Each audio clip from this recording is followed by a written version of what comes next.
This flywheel absolutely weighs a ton.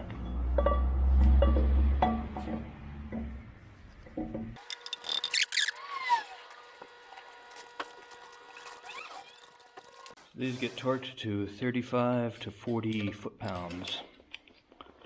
Let's see if we can do it without the engine locked up. Yeah, I'm gonna have to do something to block it. Next, we need to beat these over, lock it in place.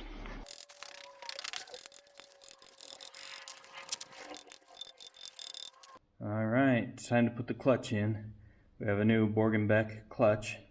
It looks a whole lot like the original, which is also Borgenbeck, which is great. Lucky for us, it says where to put it, flywheel side.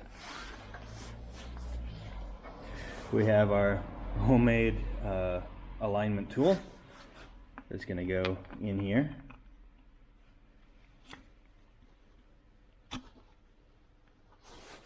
Just like that.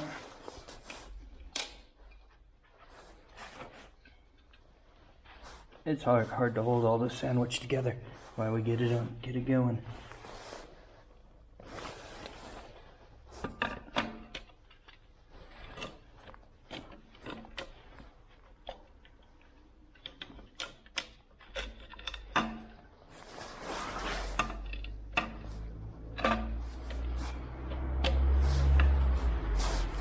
There's two alignment pins, one up here, one down here.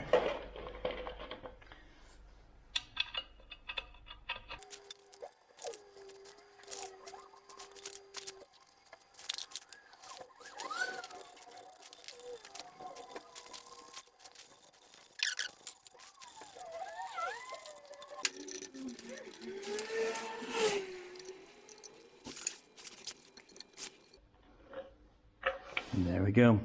Now the clutch should be lined up in there.